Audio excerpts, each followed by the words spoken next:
Kali ini kita akan mempelajari sebuah teori baru, teori pembacaan puisi, sebuah model analisis dan pemahaman puisi menurut teori Michael Rivater.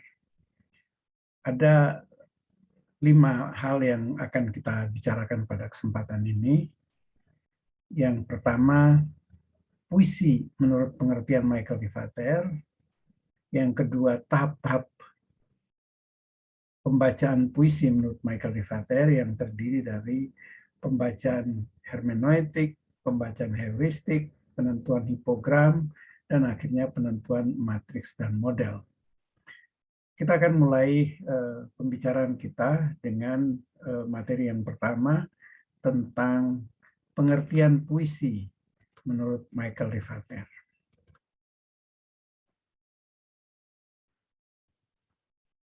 Nah, Michael Rivater menulis buku yang sangat terkenal ya di seluruh dunia. Bukunya berjudul Semiotics of Poetry. Pikiran-pikirannya juga sudah diterjemahkan ke dalam beberapa buku dalam bahasa Indonesia. Nah, pengertian puisi, ya, puisi dalam pandangan Michael Rivater bersifat enigmatik. Yang dimaksud dengan enigmatik adalah puisi itu bersifat misteri atau penuh teka-teki. Jadi puisi adalah suatu aktivitas bahasa, tetapi aktivitas bahasa itu berbeda dari bahasa yang digunakan sehari-hari. Nah, karena itu orang merasa sulit untuk memahami makna sebuah puisi. Makna sebuah puisi dengan demikian menjadi enigmatik, penuh teka-teki.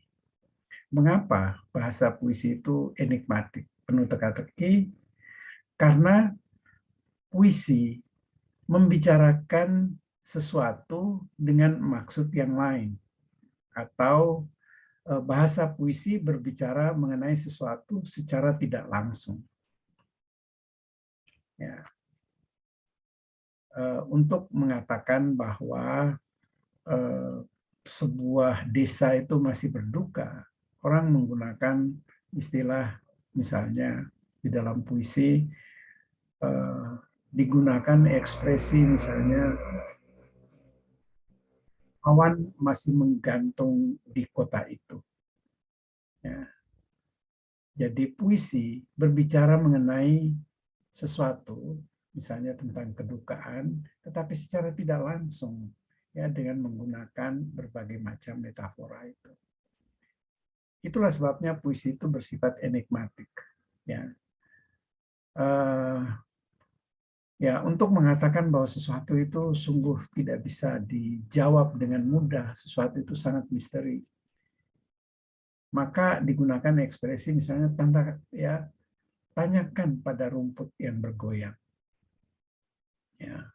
Untuk mengungkapkan tentang kematian, orang ekspresi di dalam puisi itu sering menggunakan istilah misalnya sekelompok burung gagak menyilang desa itu. Sepanjang malam anjing menyalak tiada hentinya. Ya, padahal yang mau dikatakan adalah bahwa akan ada kematian yang terjadi di sebuah desa, di sebuah tempat. Untuk mengatakan bahwa seorang gadis itu begitu miskin, digunakan ekspresi misalnya gadis kecil berkaleng kecil. Ini beberapa contoh untuk memberikan ilustrasi bahwa puisi itu enigmatik. Puisi itu bersifat teka-teki. Makna puisi itu sulit untuk dipahami secara langsung. Ya. Mengapa puisi itu, ya, makna puisi itu bersifat enigmatik? Ya. Rivater membedakan bahwa bahasa sehari-hari bersifat mimetik, Artinya ungkapan yang kita gunakan di dalam bahasa sehari-hari itu membangun suatu arti yang tunggal. Kalau kamu mengatakan bahwa kamu akan ke gereja, maka bisa dipastikan kamu akan beribadat, bukan soal pergi ke gerejanya. Jadi makna itu tunggal, tidak bisa ditafsirkan secara lain, secara berbeda. Tetapi bahasa puisi bersifat semiotik. Ya. Makna dari puisi itu menjadi beragam. Oleh karena itu, puisi menjadi multi-interpretable, dapat ditafsirkan dan diinterpretasikan secara berbeda-beda. Ya. Itulah sifat dari bahasa puisi dibandingkan dengan bahasa sehari-hari. Ya, puisi itu sukar dipahami ya dalam penjelasan Michael Rivater karena ada 3 hal ya bahwa puisi itu ada penggantian arti. Ya. Untuk mengatakan bahwa seorang gadis itu cantik digunakan ekspresi misalnya bunga desa itu, dia adalah bunga desa. Jadi artinya ya kecantikan itu sudah digantikan dengan hal lain, dengan metafora. Jadi satu, penggantian arti. Dua, penyimpangan arti. Arti yang biasa disimpangi. Ini banyak terdapat di dalam misalnya puisi-puisi Sutarji Kalsombahri. Sepisau-pi, sepisau, sepi dan pisau ditulis jadi satu menjadi sepisau-pi. Itu sudah menyimpang dari arti. Bahkan ada penciptaan arti baru. Inilah 3 alasan mengapa puisi itu sukar untuk dipahami. Mengapa puisi itu bersifat enigmatik. Ya. Kita lihat sebagai ilustrasi saja, misalnya puisi Sarangan karya Abdul Hadi WM. Ya. Pohon-pohon cemara di kaki gunung. Pohon-pohon cemara menyerbu kampung-kampung. Ini kan sulit untuk dipahami karena tidak mungkin pohon-pohon cemara menyerbu kampung-kampung. Ini adalah sebuah gaya bahasa ya yang digunakan yang tentu memiliki makna tertentu. Ya. Bulan di atasnya menceburkan diri, bayangkan itu, bulan menceburkan diri ke dalam kolam, membasuh luka-lukanya dan selusin 2 sejoli mengajaknya tidur. Apa makna puisi ini? Ya, ada banyak penggantian arti. Ya, pohon-pohon cemara di kaki gunung, pohon-pohon cemara menyerbu kampung-kampung. Artinya apa? Ada sesuatu yang ingin diungkapkan melalui larik-larik ini. Ya, tentu yang mau disampaikan, arti sesungguhnya yang mau disampaikan adalah ya ini cerita tentang Sarangan di mana ada banyak pohon-pohon cemara. Ya, pohon-pohon cemara itu terlihat begitu rimbun, begitu bebasnya, begitu terpelihara sehingga nampak seperti mereka menguasai kampung-kampung, justru menyerbu kampung-kampung. Itu makna yang sebenarnya. Bahwa tempat ini yang namanya Sarangan itu begitu indah, ya, begitu rimbun, begitu hijau, begitu teduh, sehingga bahkan bulan di atasnya menceburkan dirinya ke dalam kolam. Nah, untuk mengatakan ya bahwa bahkan bulan itu pun ya menceburkan dirinya ke dalam kolam di telaga Sarangan itu. Untuk apa? Untuk membasuh luka-lukanya. Benarkah bulan itu mempunyai luka? Apa saja luka-luka itu? Ini tentu ada makna-makna tertentu yang digantikan. Jadi semua larik puisi dari Abdul Hadi WM ini itu penuh dengan penggantian arti. Ada arti sesungguhnya ya yang mengisahkan bahwa Sarangan itu adalah sebuah tempat yang luar biasa indah, ya, tenang, terjaga, sehingga tempat itu menjadi tempat yang baik untuk Bulan membasuh luka-lukanya, dan ada selusin dua sejoli mengajaknya tidur di telaga ini. Ya, ada banyak makna yang digantikan. Bulan adalah simbolisme, ya, bulan adalah simbolisme romantika dunia, ya, romantika abadi. Maka bahkan bulan itu menceburkan diri untuk membasuh luka-lukanya, ya, luka akibat pengkhianatan, cinta yang digadaikan, cinta yang dikhianati, dan lain-lain. Hingga dia merasa perlu untuk membasuh luka-lukanya itu di telaga ini. Penggantian arti. Ya. Yang kedua, penyimpangan arti. Artinya ya, makna dari kata-kata itu disimpangi di dalam puisi ini. Dalam puisi ini misalnya, Amuk Sutarji Kalsum Bahri.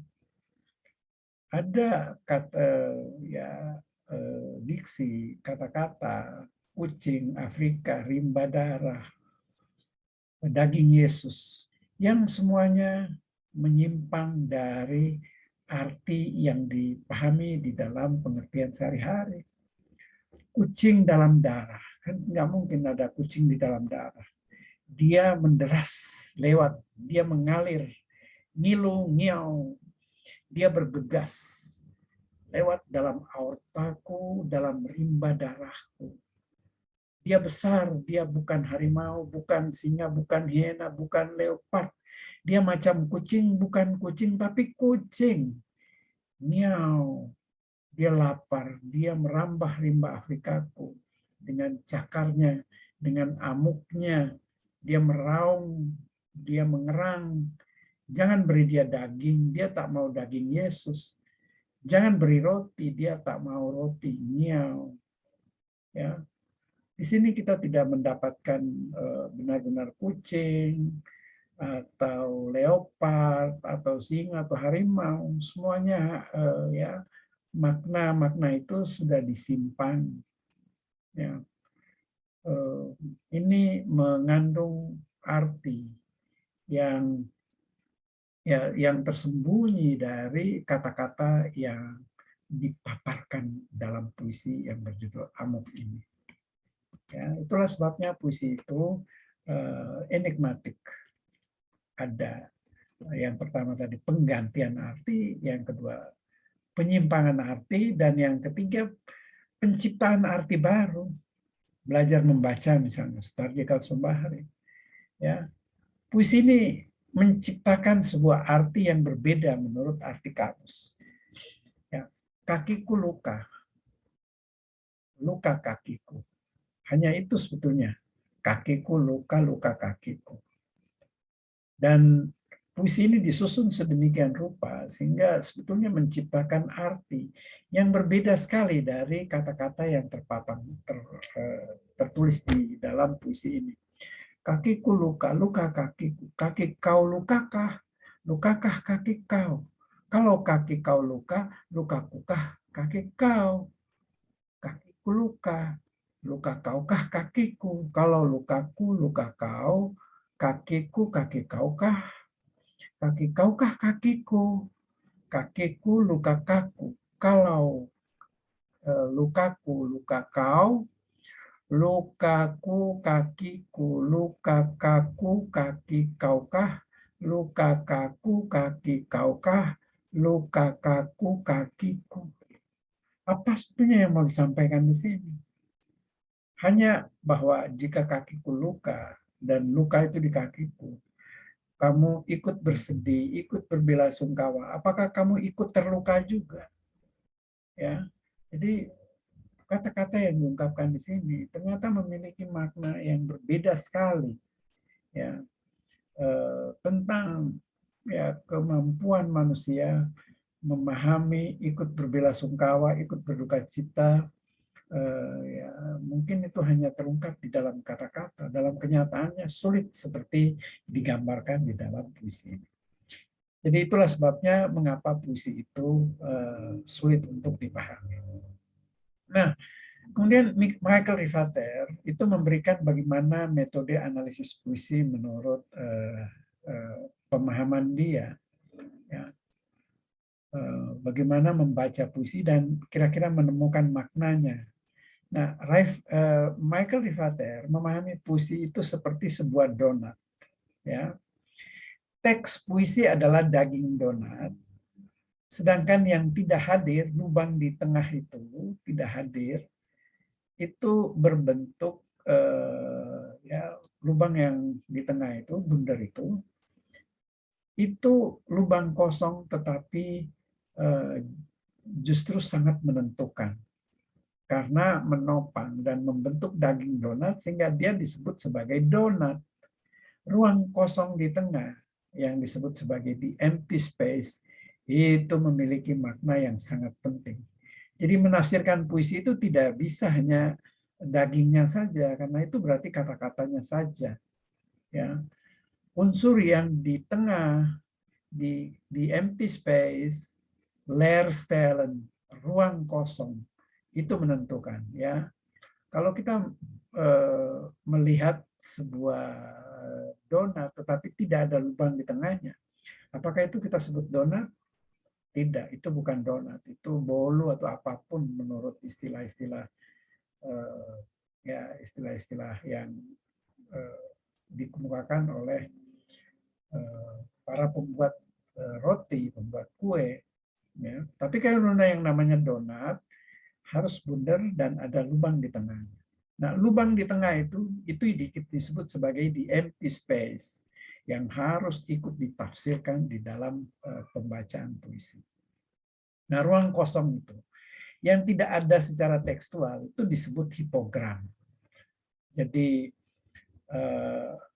sebuah puisi tidak diciptakan di dalam ruang kosong, tetapi ada hipogram. Hipogram itu maksudnya teks-teks sebelumnya yang kemudian hadir di dalam teks kita yang hendak kita tafsirkan itu. Sebuah puisi itu mengandung kutipan-kutipan, pikiran-pikiran dari teks-teks sebelumnya. Dia tidak hadir di dalam ruang kosong.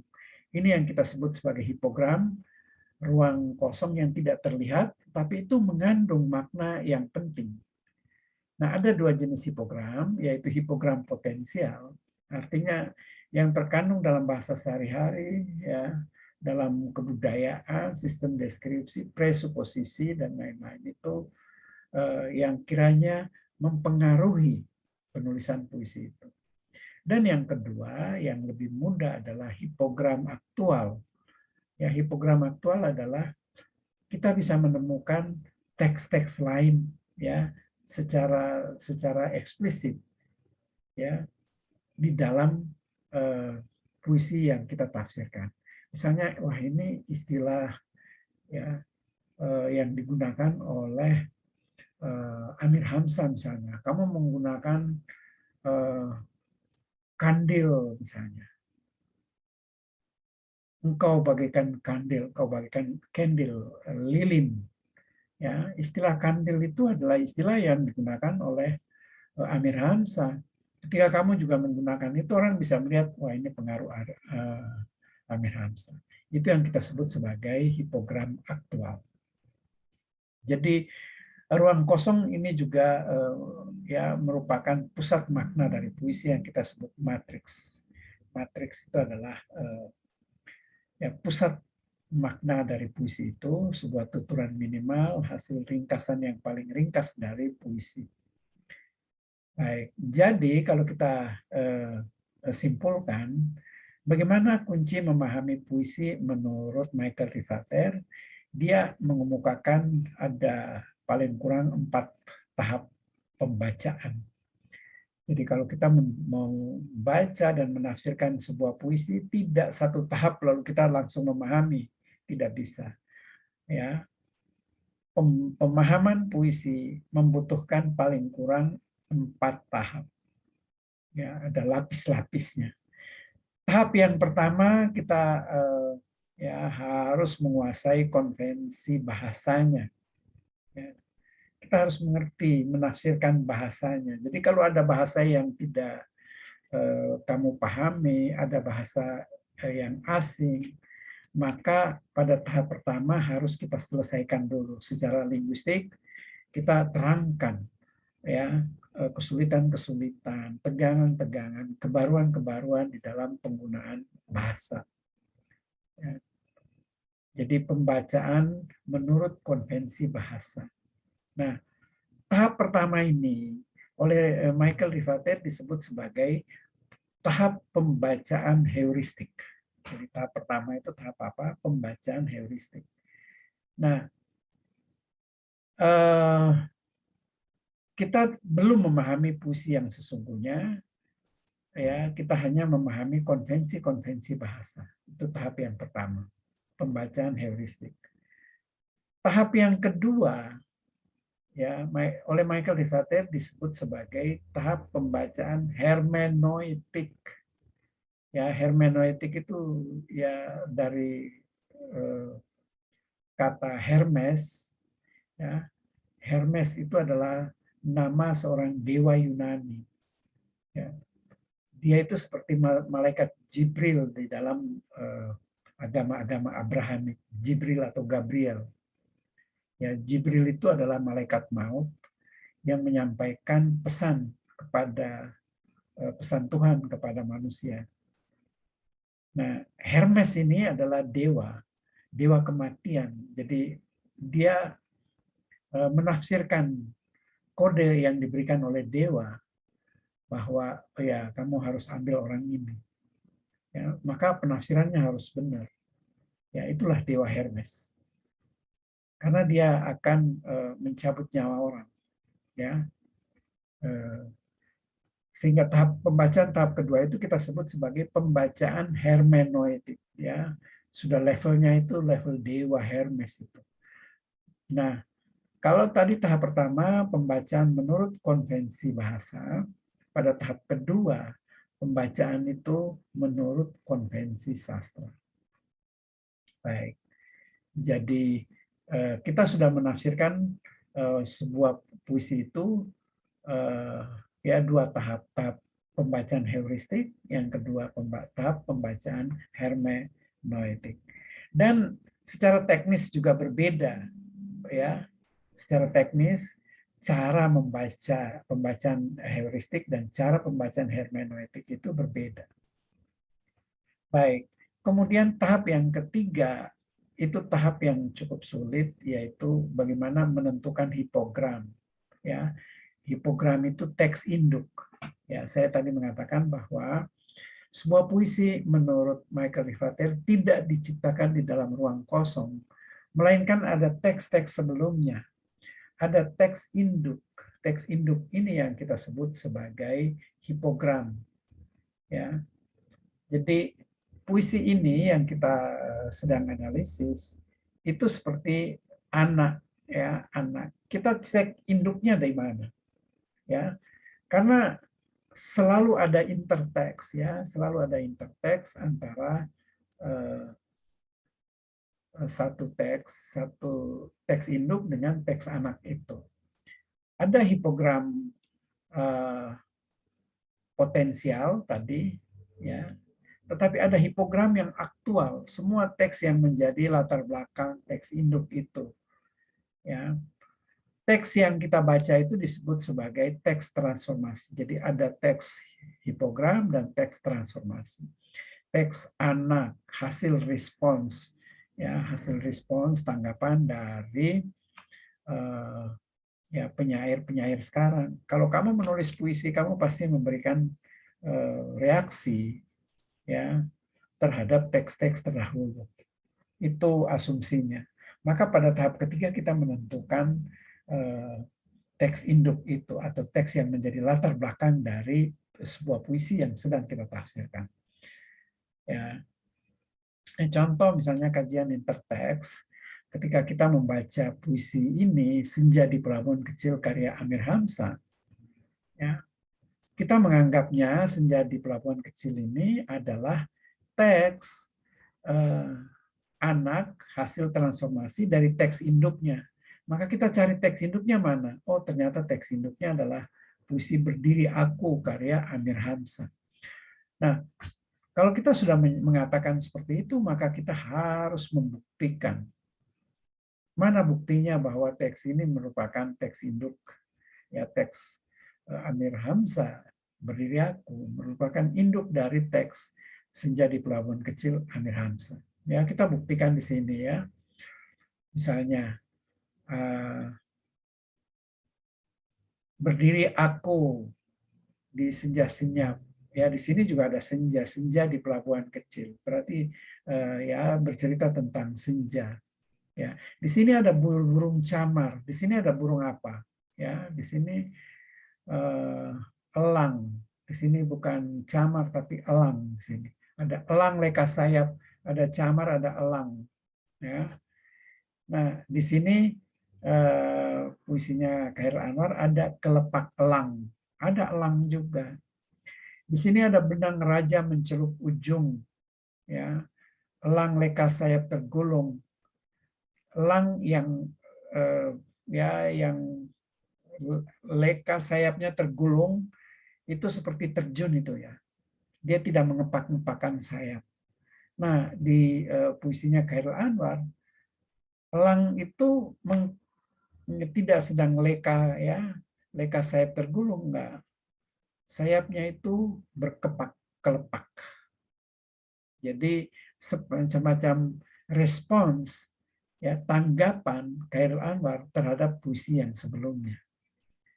Nah, di sini hidup bertentu tuju. Di sini tidak ada tujuan, pengap harap, mau kemana. Sekali tiba di ujung, sekalian selamat jalan.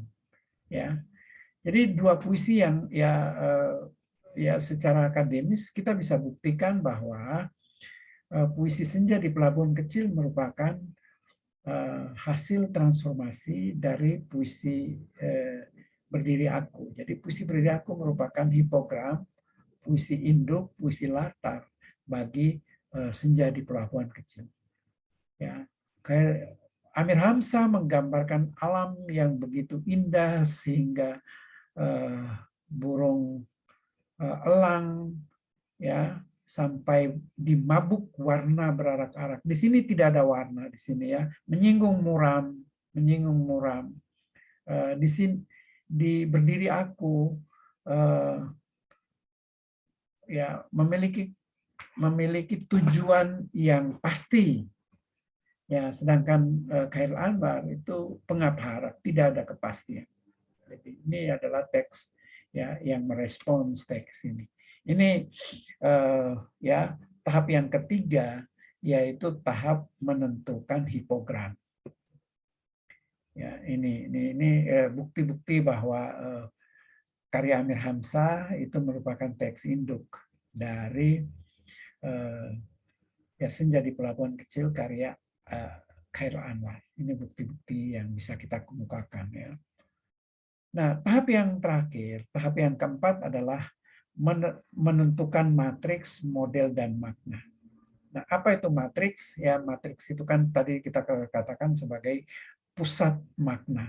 Pusat makna itu kita ambil ya sebagai tuturan minimal dan harfiah berupa kata-kata kunci yang paling penting di dalam sebuah puisi. Itu kita anggap sebagai matriksnya. Jadi matriks itu menjadi suatu ringkasan ya yang paling singkat dari sebuah puisi. Nah, setelah kita mendapatkan matriks, kita mengungkapkan model. Ya, model ini semacam bukti bahwa maknanya itu memang seperti itu, ya, ya sesuai dengan matriks yang kita sudah tetapkan itu. Nah, model ini adalah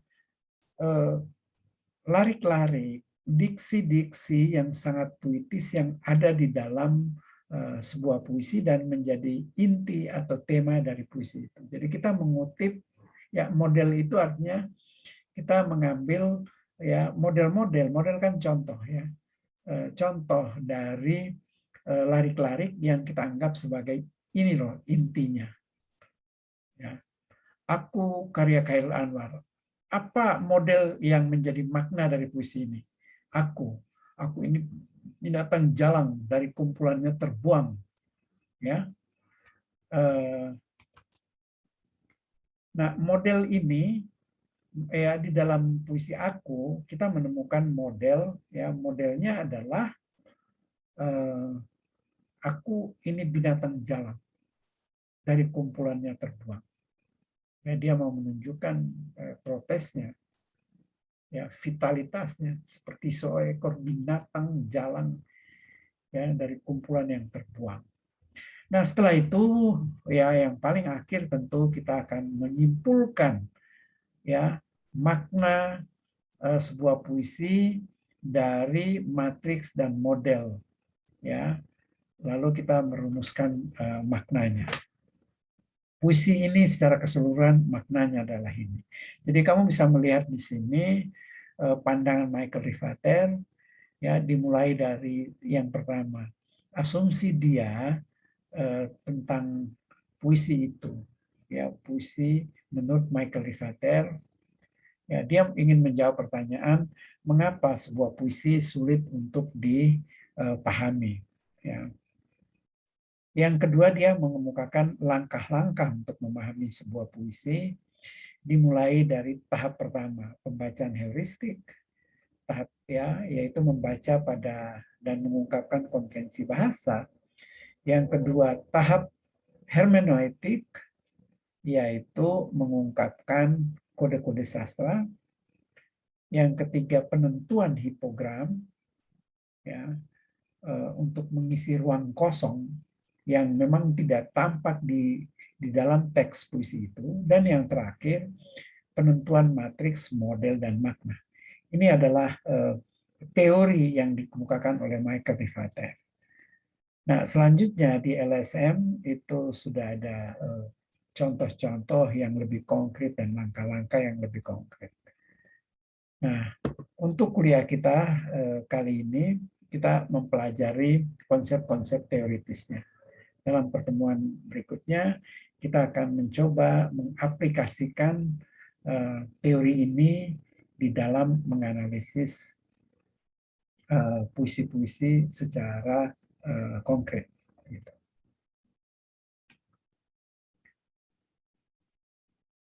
Baik, saya menunjukkan dulu ya sebelum saya akhiri. Ada beberapa ya kajian semiotika ya bagaimana membaca secara heuristik itu ada langkah-langkahnya ya ada langkah-langkahnya.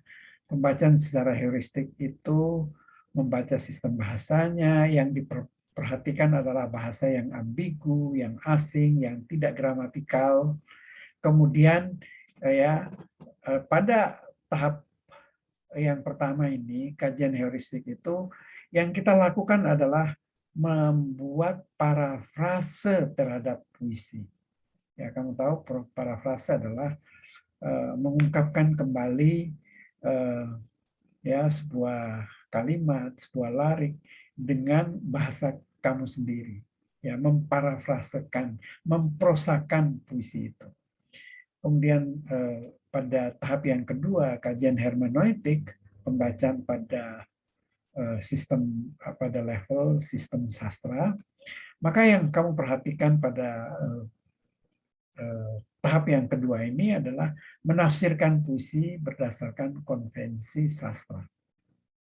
Ya, maka kamu bisa menggunakan teori-teori analisis struktur karya sastra yang sudah kamu pelajari, ya misalnya struktur batin, ya struktur batinnya seperti apa, kemudian struktur lahirnya seperti apa. Yang ketiga penentuan hipogram, ya hipogram itu teks-teks yang menjadi dasar atau latar, kemudian penentuan matriks pusat makna dari sebuah puisi, model ya mau ngambil tuturan-tuturan yang paling puitis di dalam puisi itu, dan pada akhirnya memberikan kesimpulan tentang makna puisi itu secara keseluruhan. Secara keseluruhan kamu simpulkan bahwa puisi ini memiliki makna tertentu. Nah, itu saja dulu ya, bagaimana caranya, ya praktiknya dan lain-lain akan kita terangkan pada kesempatan berikutnya. Nah, untuk kali ini saya akhiri dulu pertemuan kita, dan mahasiswa menjawab refleksi dan latihan di LSM. Sekian.